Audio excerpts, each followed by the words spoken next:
이제 총선이 17일 남았습니다. 정치권은 민심 회복에 온 힘을 쏟고 있는 모습인데요. 국민의힘의 경우는 의료 공백 문제 중재에 나섰고요. 민주당은 험지인 강남 3구를 찾았습니다. 당내 악재를 서둘러 끌어내려는 그런 모습도 보이고 있습니다. 정치권 소식 오늘 두 분과 짚어보겠습니다. 윤기찬 국민의힘 법률위보위원장, 최창렬 용인대 특임교수 나와 계십니다. 두 분 어서 오십시오. 안녕하십니까? 안녕하세요. 네. 안녕하십니까? 예, 한동훈 위원장이 전국 의대 교수협의회 간부들과 만났습니다. 4시에 이제 만나기로 전해지고 있고 아직 뭐 어떤 내용을 얘기했다라는 내용은 저희에게 들어온 바는 없는데 우선 의료 공백이 문제에 대해서 당이 지금 좀 직접 나서서 이야기를 나누는 그 배경은 어디에 있다고 생각하십니까? 일단 의사단체 측에서 아마 그 만남을 요청해왔던 것 같고요. 예. 이제 정부 입장이 옳건 그르건 간에 어쨌든 이 의료 공백이 현실적으로 국민께는 체감될 수 있는 여지가 없지 않아 있거든요. 그렇죠. 그러니까 25일부터 보면 의대 교수들이 이제 사표를 낸다고 하는 입장이고, 그다음에 전공의들이 이제 사실상 치료를 전담하고 있는 상황인데 대형 병원의 경우에는 그 전공의들이 그 면허 정지가 되기 시작합니다. 예. 그럼 전공의들이 면허 정지가 되면 현재 이 의료 사태의 핵심 뭐냐면 의사가 부족하다. 특히나 필수 의료 분야에 그런 상황인데 그 부족한 측면에서 더욱더 전공의의 면허 정지를 한다는 건 이제 의사로서의 업무를 정지시킨다는 것 똑같거든요.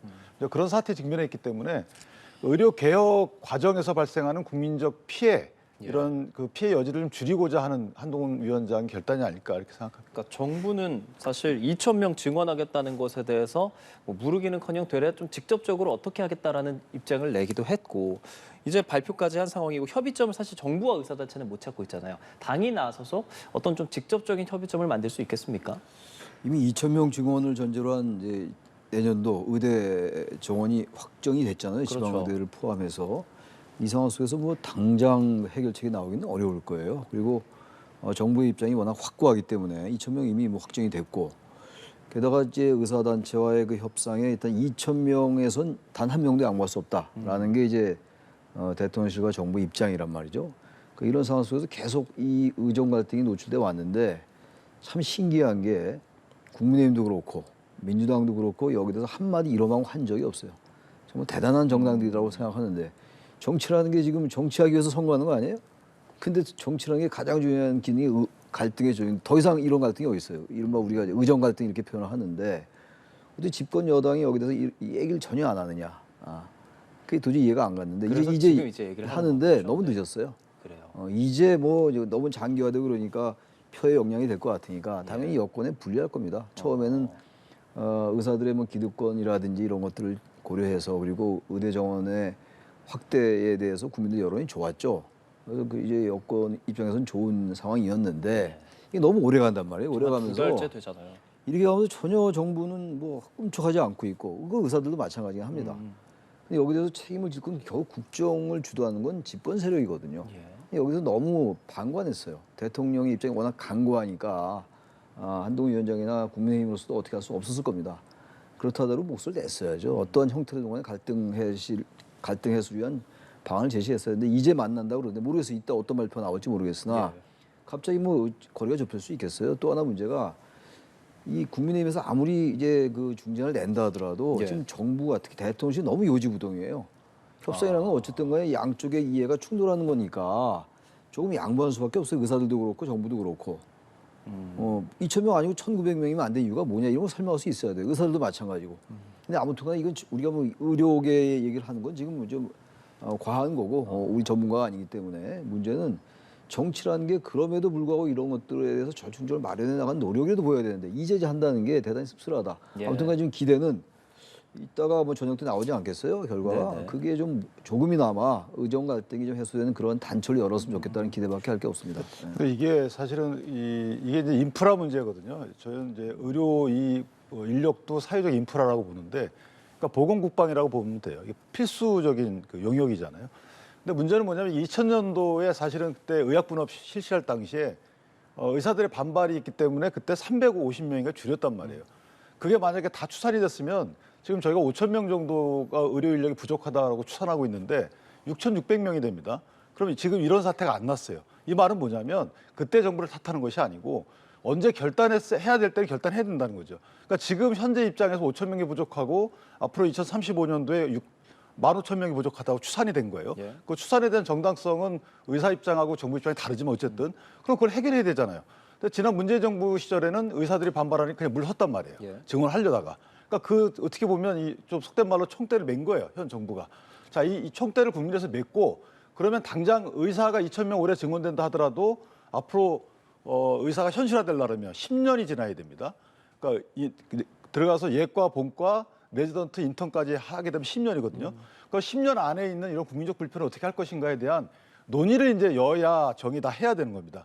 그 과정의 하나가 제가 볼 때는 어쨌든 전공의들에 대한 면허 정지 부분은 조금 유예하는 게 맞지 않겠는가, 대화를 위해서. 그러면은 최창영 교수께서 지적해 주신 이번에 당이 어떤 중재안을 내놓는다고 한들 정부 입장에서 꿈쩍 않는 태도를 보인다면 과연 이게 직접적으로 어떤 효과적인 중재안이 될 수 있겠느냐라는 물음에 대해서 어떤 말씀하시겠어요? 저는 몇 가지, 그러니까 논의를 해봐야 되죠. 예. 현재 지금 의협 입장은 의사들, 그러니까 교수들 단체가 있고요, 의사 단체가 있고요, 전공의 단체가 있고, 그러니까 의사들이 통일 단체가 없기 때문에 사실 논의의 효율성이 어느 정도인지 모르겠지만 예. 어쨌든 첫 번째는 일단 정부 측 입장이 다소 그 박민수 차관이라는 분이 말이 좀 거칠은 부분 없지 않아 있어요. 그러니까 의사들 입장이, 그러니까 의사들의 정서적인 측면을 조금 부탁하거나 이렇게 해야 되는데 그런 부분이 하나 있는 것이고, 또 하나는 아까 말씀드린 전공의에 대한 면허 정지 같은 경우는 좀 늦춰야 된다. 또 하나가 이제 정원 문제가 있는데, 이 정원 문제는 일단 의사 단체에서 나오는 얘기가 일단 그럼 2,000명 해보고 내년도부터 2,000명에 대한 추산이 올바른지에 대해서 객관적으로 검증하는 절차를 해보자. 이거는 가능한 게 아닌가 싶어요. 왜냐하면 정부 측에서도 15,000명의 추산 이 절차가 만약에 조금 문제가 있다 그러면 고칠 수 있는 거 아니겠어요? 그러니까 그런 측면에서 보면 일단 협의체를 구성하는 단계까지 만약에 합의가 이루어진다 그러면 저는 정부 측에서도 그 협의체 구성에 반대할 이유가 없다. 그래서 전향적인 분명히 정부, 그다음에 관련 단체, 여당 이런 협의체 구성을 통해서 논의를 이어가는 것은 나올 수 있는 중재안 정도가 되지 않겠나 싶습니다. 뭐 동의하십니까? 짧게만 듣고 좀. 제가 의사가 아니기 때문에 예, 예. 제가 해결책을 제시하는 게 맞지 않아요. 제가 말씀드린 건 정치를 얘기하는 것이기 때문에 정치라는 건 양쪽의 이해관계가 좀 충돌하고 있다고요. 이해관계라는 표현이 맞는지 모르겠는데 아무튼 의사들의 주장은 의사들이 볼 때는 의대 정원 2,000명 늘리는 게 맞지 않는다고 보고 있는 거예요. 예, 예. 인프라도 안 되고 교수를 갑자기 늘리냐 그러는데 지금 정부에서는 1,000명씩 늘리겠다고 얘기하니까 이게 맞지 않는다고 서로 답답해하고 있는 거 아니겠어요? 제가 여기서 뭐 의사 편을 들고 이게 정부 편을 들고 말이 되지 않아요. 예, 여야 예. 어느 쪽에도 속하지 않으니까 여야에서 나온 분들 무조건 또 여당 나온 분은 이제 의사 위반하고 야당은 또 정부 위반하고 이러지만 예. 저는 그렇지 않으니까 아무튼간에 중재안을 찾아내야 돼요. 예, 예. 그게 무슨 선거에 관련되고 안 하고를 떠나서 그리고 지방에서 지방을 이제 완전히 확충했지 않습니까? 이제 의대 정원들을. 예, 이번에 근데 거의 다 비수도권으로 주죠. 지방에서 그대로 있다는 보장이 또 어디 있냐고요. 그 의사들의 또 주장이 일리가 있어요. 반대로 정부도 마찬가지. 정부도 어쨌든 의사의 정원이 부족하니까 늘리자. 그것도 일리가 있는데 단지 또 의사들 주장이 이거 아닙니까? 그럼 지금 부족한 이 과로 그게 간다는 보장이 있느냐 또 이런 얘기들이란 말이에요. 예, 예. 양쪽에 다 일리들이 있어요. 이걸 만나서 얘기를 해야 돼. 얘기를 또 안 했다 이런 얘기 하긴 했는데 예. 정치권에서 너무 이걸 방기했다 이런 얘기를 말씀드리는 거예요, 제가. 그래서 오늘 일단 만남을 갖게 되고요. 어떤 이야기들이 나올지까지 저희가 들어오는 대로 바로 전해드리도록 하겠습니다.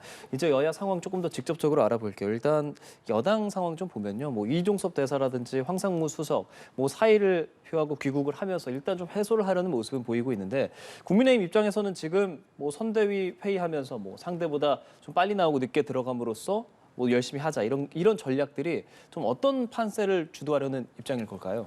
그러니까 지금까지는 사실 28일 다음 주 수요일부터는 선거 운동이 시작이 되잖아요. 그렇죠. 그러니까 지역의 각 지역별 맞는 선거 운동을 해야 되는 것인데 지금까지는 공중전을 했기 때문에 이 공중전이라는 것은 사실 굉장히 안 먹힐 수가 있는 게 진영별로 딱 나눠져 있어요. 그러니까 공중전에 대한 효과는 진영을 꿰뚫기가 어렵습니다. 그러니까 그 정도의 효과가 있는 건데 지역은 그렇지가 않아요. 지역은 지역에 맞는 정책이 있을 수가 있는 거고 지역에서 또 상당히 신망을 얻거나 인정받는 후보자가 있을 수 있거든요. 그런 후보자가 되라는 겁니다. 그리고 정부에서 여러 가지 정책을 내고 여당에서 정책을 공약을 한다 하더라도 지역 주민이 그 정책에 대해서 모르면은 그 정책이 공약이 효과가 없는 거잖아요.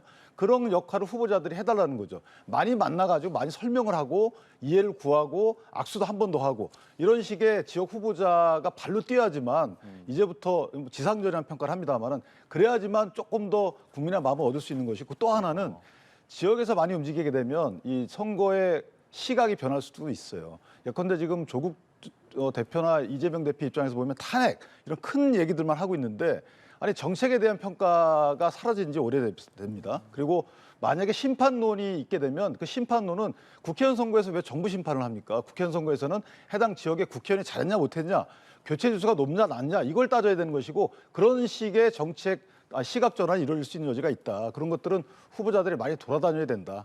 그런 취지 한동훈 위원장의 설명이다 이렇게 생각합니다. 네. 공중전, 지상전이라는 표현을 좀 쓰면서 말씀해 주셨거든요. 어떻게 말씀하시겠어요? 박빙인 지역구에서는 중앙정치 변수가 클 겁니다.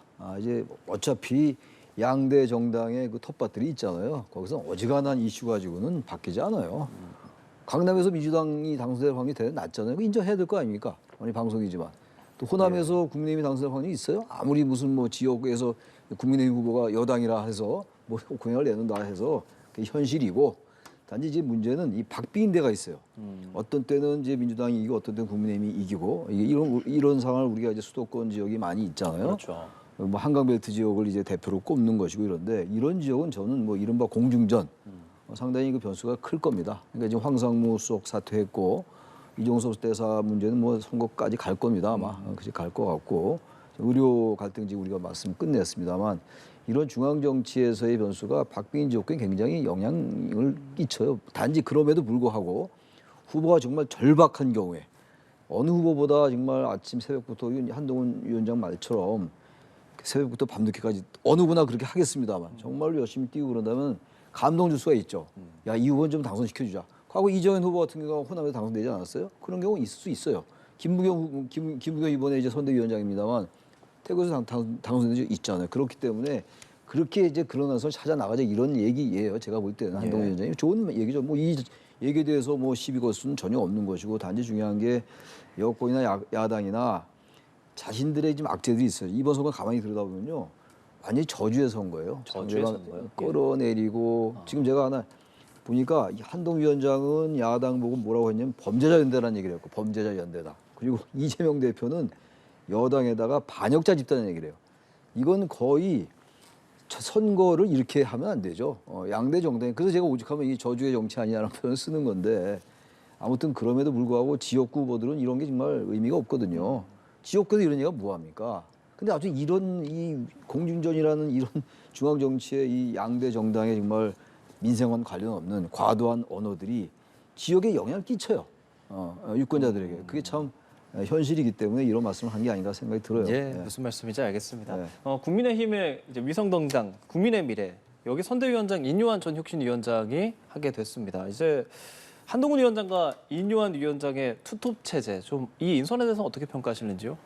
일단 국민의힘의 선대위의 특위 하나를 또 만들었죠. 민생경제특위라 그래서 정책적 설명을 좀 더 확고하게 해 나가겠다. 그러니까 이게 진영 대 진영의 어떤 그 선거 시각이 잡히다 보니까 사실 정책을 잘 하는 것이 국회의원들이 할 일이고 그런 정책을 뒷받침하는 입법을 하는 것인데 그런 어떤 선거에 대한 관점이 업히켜 나갔기 때문에 그 부분에 대한 이제 강조를 하겠다라는 취지였고 한동훈 위원장에 대한 평가는 사실은 설득력이 굉장히 강하죠. 그래서 어떤 정책 설명이나 판세를 설득하는 측면, 옳고 그름을 설득하는 측면에서는 타의 추종을 불허합니다. 그런 측면에 한동훈 위원장의 장점이 있는 것이고 인요한 위원장의 경우에는 사실은 이제 감동을 주는 측면이 없잖아 있어요. 감성적인 측면을 보완했다라고 저는 이렇게 보는데 본인 자체가 여러 가지 스토리가 있는 것이고 또 어투나 이런 말을 요약하는 능력 이런 것들이 논리적이라기보다는 약간 감성이 호소하는 측면이 없지 않았어요. 그래서 저는 투톱이 서로 보완적이다. 당은 다르지만 사실은 한 당이잖아요. 그렇기 때문에 보완적인 인선이 됐던 것이고 저는 인요한 위원장이 물론 국민의 힘을 위해서 본인이 이제 비례 후보가 됐기 때문에 국민의 힘을 위한 운동을 할 수는 없습니다만은 국민의 미래의 정책이나 국민의 힘의 정책이 똑같기 때문에 이런 정책적 설명이나 이런 것들을 할 때 같이 이제 홍보가 되는 거잖아요. 그런 측면에서 보면 사실상 저런 감성과 논리의 투톱 구성은 상당히 좋은 구성이다. 그렇게 생각합니다. 좀 동의를 하시는지요? 아니 근데 이 사안은요 동의하고 안 하고의 사안이 아니에요. 이거 당연히 뭐 인요한 위원장은 이미지가 좋잖아요. 혁신위원장 할 때 상당히 그 개혁적인 얘기 많이 했고 정치 개혁에 관련된 얘기도 많이 했고 그리고 난 다음에 한동훈 비대위가 들어왔잖아요. 그리고 현재 여권에서는 한동훈 위원장하고 당시 인요한 호불호도 좀 있었잖아요. 네? 당시에 호불호도 있었다고 평가하시는 분들도 제가 볼 계시니까요. 때는 인요한 위원장이 혁신위원장 하면서 예. 나름대로 이 뭔가 이 국민의힘 그때 지난해 10월달에 그 참패했잖아요. 강서구청에서 예. 그리고 혁신을 만든 거란 말이에요. 상당히 괜찮았어요. 이뇨한 위원장이. 근데 아무튼 그 이후에 이제 후속타가 안 나오면서 비대위로 전환됐던 거란 말이죠. 그래서 저는 이 부분은 뭐 의미가 있죠. 어떤 효과를 근데 내려고 우리 저기 했다고 한기차 생각하세요? 윤기차 변호사 말씀이 일리가 있어요. 이뇨한 위원장은 어쨌든 언어 자체가 대단히 좀 정서에 호소한 면이 있죠. 한동 위원장은 그리고 한동 위원장이 완전히 국민의힘이 이제 거의 뭐 백석도 못 얻을 거다 이런 전망이 많이 있었는데 그런데도 불구하고 이제 한동훈 비대위가 들어서면서 상당히 분위기를 바꿨어요. 그거 인정해야 될 거 아니겠어요? 그런데 이제 제가 볼 땐 좀 한계가 왔어요. 피로감이 많이 있습니다. 지금 한동훈 위원장이 본인에게 스포트라이트 많이 인식을 해서 잘 하는 것 같은데 뭔가 여권의 탑으로서 말이죠. 이 선거의 탑으로서 뭔가 그 이상을 잘 못 내는 것 같아요. 이럴 때 이제 말하자면 축구나 뭐 야구 경기 같은 경우, 특히 축구 같은 경우 이제 어떤 선수를 보완해 주는 거죠. 조커를 낸다 뭐 이런 느낌일까요? 그런 의미에서 의미가 있어요. 단지 중요한 거는 제가 자꾸 말씀드리는 게 대통령실 리스크를 어떻게든 벗어나야 돼요. 그게 핵심인 것이지. 뭐 누가 들어온들 그 쟁점이 해소가 되지 않으면 말이죠. 어쨌든 국민의힘으로서는 상당히 어려운 입장일 수밖에 없다고 생각합니다. 알겠습니다. 양당 뭐 공천 잡음도 있고 진짜 딱 17일 정도 남은 지금 이 상황에서 보면 민심 공략이라든지 일단 민생을 좀 고리로 많은 이야기들을 하는 것 같습니다. 국민의힘의 경우는 금융투자소득세 폐지 그리고 민주당은 민생회복지원금 지급 이렇게 제안을 했습니다. 이재명 대표는 또 보수 텃밭 강남 3구 찾아서 이런 얘기들을 했거든요. 양당 지금 이 민생 얘기하는 것들에 대해서 어떤 평가하시는지요? 민생에 대해서 그동안 너무 얘기들이 없었죠. 근데 뭐 후보들이야 아마 지역에서 공약을 많이 얘기했을 거예요. 근데 이제 그 언론이 잘 보도가 안 될 수밖에 없죠. 이 대선이 아니기 때문에 지역구가 254개 아니에요? 254개 그 지역구가 다 다르다고요. 상황이 다 다르고 그러기 때문에 이거는 뭐 저기 이 중앙 언론에 나올 수가 없는 거긴 한데 어쨌든 중앙당 차원에서의 공약이 너무 미비했어요 지금. 양당이 다 국민의힘도 그렇고 민주당도 그렇고 이제 선거 17일 남겨놓고 이제 공약을 얘기하는 건데 이런 부분들이 아마 이 선거를 관통하는 커다란 이슈가 아니면 이른바 메가 이슈가 아니면 선거에 그렇게 영향을 못 줄 겁니다. 이런 어떤 뭐 금융투자소득세 폐지라든지 민생회복지원금 지급, 뭐 민주당이 지급하고 이런 거 이게 이미 마음을 정한 유권자에게 별로 영향을 안 줄 것이고 모르죠. 이 중도층 유권자들 아직 마음을 안 정한 유권자들이 있으니까 그리고 그런 유권자들은 중앙의 이슈 하나하나에 대단히 탄력적이에요. 우리가 그래서 이른바 그걸 스윙 보터다 이렇게 얘기해요. 스윙, 그렇죠. 흔들리는 표심이다 이런 얘기하는 거 아니겠어요? 그러니까 그런 분들에게는 이런 게 의미가 있을 수가 있죠. 제가 아까 말씀드린 바와 같이 박빙인 선거구에서는 이런 부분이 상당히 의미가 있을 수 있어요. 마지막에 가서 공약이 어떤 것인가를 보거든요, 사람들이. 예. 유권자들이. 그 자신의 이해관계에 맞는 공약이면 아무래도 표가 그걸로 갈 수 있죠. 특별한 정당 정체성이 확고하지 않은 유권자에게는 말이죠. 그러니까 이런 부분들을 지금 남은 시간이 얼마 안 되는 것 같아도 17일이면 짧은 시간도 아니에요, 결코. 그러니까 어떤 양당, 중앙당에서 이런 유권자들에게 호소할 수 있는 그러한 것을 부지런히 개발해서 얘기를 알려야 됩니다. 너무 예. 지금 부정적이고 네거티브한 쪽으로 많이 갔기 때문에 오히려 좀 긍정적이고 적극적인 그러한 공약을 내는 정도에 유리할 수도 있다고 생각합니다. 양당의 이런 민생 전략이 부동층의 그 마지막 표심을 잡기 위한 것이다라는 해석을 해주셨습니다. 어떤 말씀하시겠어요? 근데 이재명 대표의 저 공약 내용을 보면 사실은 이 대선 공약이에요. 사실은 이제 집행권을 갖고 있는 그 여당이 낼 수 있는 공약이고 본인은 저런 얘기를 한다는 것은 대선을 위한 행보가 아닌가라는 정도. 아니면 본인이 아직까지도 여당이라고 착각만 하죠. 왜냐하면 절대 다수를 갖고 있잖아요. 그런데 여당으로서 절대 다수의 의석을 갖고 저런 그 공약을 낼 만한 것을 선제적으로 해결하지 못했잖아요. 매번 뭐 검찰과 관련된, 그러니까 몇 사람에 관련된 입법과 이런 것에 어떤 의회 권력을 썼지 민생 전반을 위한 의회 권력을 절실하게 쓴 적은 없다. 그러니까 그런 점들을 보완하기 위해서 저렇게 물타기용 공약을 하고 있는데 저 부분은 현실성이 본인들 입장에서 보면 현실성이 낮은 것이다라는 생각이 들고 또 하나는 이제 금융투자소득세에 관련된 명확한 입장도 이재명 대표는 내줘야 되는 겁니다. 지금 의회에서는 그 유예안이 통과돼 있는 상태잖아요. 이걸 어떻게 할지에 대해서 본인의 입장을 먼저 내줘야 되는 것이고 또 하나는 이제 자꾸만 갈라치기나 아니면 혐오 조장이나 이런 식의 언행부터 조심하셔야 됩니다.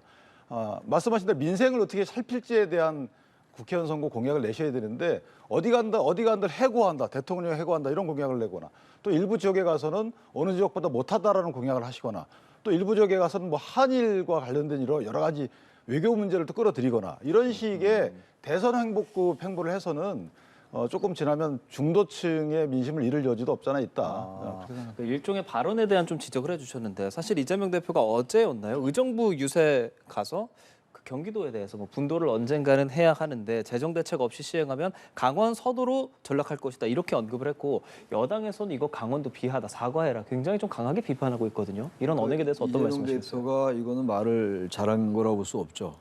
강원도 경기 북도로 분도를 하면은 이제 오히려 더 경기도 북부 지방이 더 혜택을 못 받는다 이런 걸 강조하려고 한 얘기 같아요. 그래서 강원도가 지금 다른 데보다 뭐 낙후됐다고 봤는지 이 강원 서도라는 표현을 했단 말이죠.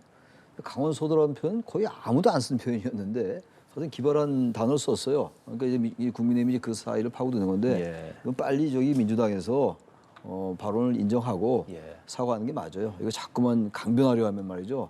이 선거 막바지로 하면서 점점 예민해지는 상황에서 이건 말 실수였다고 얘기하는 게 나을 것 이런 같아요. 것도 뭐 강원 민심에 조금 뭐 영향이 있을 수 있는 아니, 뭐 부분이라고 그것도 보세요? 제가 아까 말씀드렸잖아요. 예. 확고한 유권자에게는 요지부동이에요. 어떤 발언을 해도.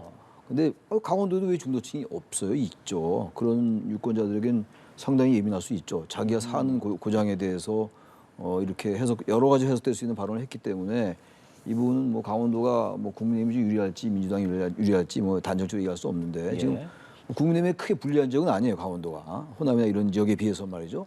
그렇다 하더라도 지금 이런 그런 상황에서 가뜩이나 민주당이 어려울 수 있는데 이런 말을 하는 거는 당 대표가 도움을 줘야 되는데 이건 후보자들에게는 강원도에서 뛰는 후보자들에게는 상당히 부담이 될 수 있는 그런 단어인 것 같아요. 제가 볼 때는. 네. 근데 이거 하나 짚고 넘어가야 되는 것이 이재명 대표가 저게 실수인지 아니면 고의인지를 먼저 살펴봐야 돼요.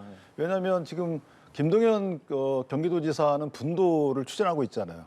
이름까지 공모하고 있는 상황이거든요. 그런데 얼핏 저기서 들은 거에 따르면 본인은 분도를 반대하는 듯한 느낌이 든단 말이죠. 근데 이게 한 번이 아니잖아요. 이전에 보시면 대선 후보 때는 김포공항을 이전해야 된다, 하지 말아야 된다 그랬어요. 강서구의 자산이다라고 말씀하셨거든요. 근데 본인이 개항을 출마할 때는 개항을의 여러 가지 공약상에 김포공항이 걸적거리니까 김포공항을 이전해야 된다라고 얘기하셨거든요.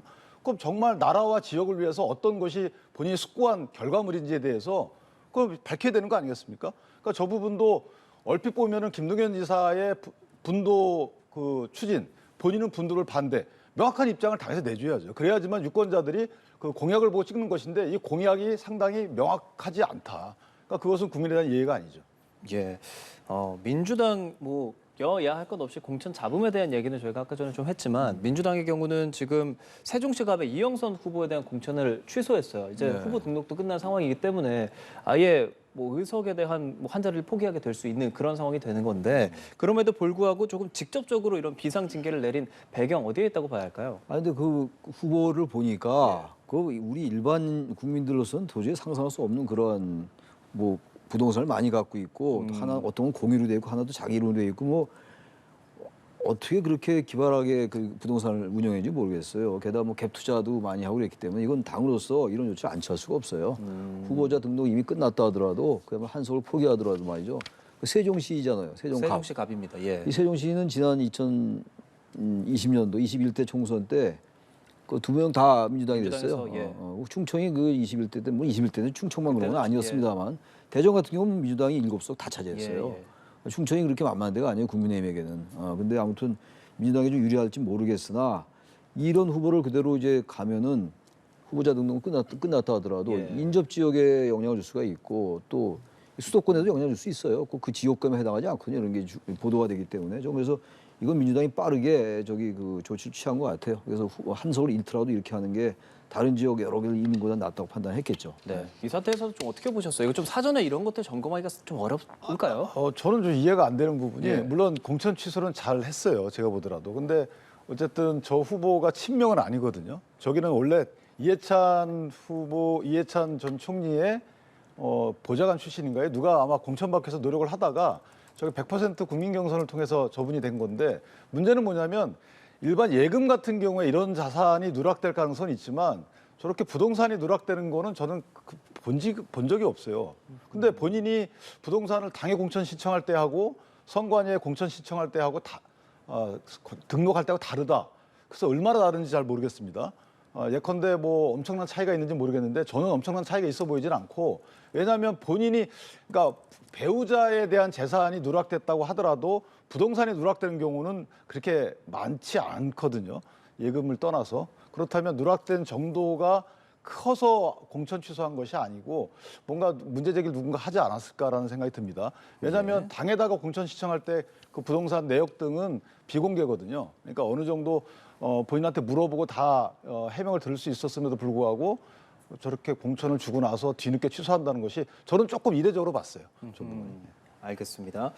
남은 시간 동안 제3지대에 대해서 조금 짚어볼게요. 조국 혁신당 선거대책위원회 공식적으로 출범했습니다. 이름이 파란 불꽃, 가장 뜨거울 때 불꽃의 색깔이 파란색이다라는 것을 착안했다고 하는데 이 조국 혁신당에 대한 민주당의 태도에 대해서 좀 물어보고 싶은 것이 아무래도 김부겸 선거대책위원장은 돌풍은 인정한다라고 얘기하고 우당 관계에 있다. 근데 이게 윤석열 정부의 독재 이런 것에 대한 견제 차원에선 우당 관계에 있다. 이 정도로 얘기하고 있거든요.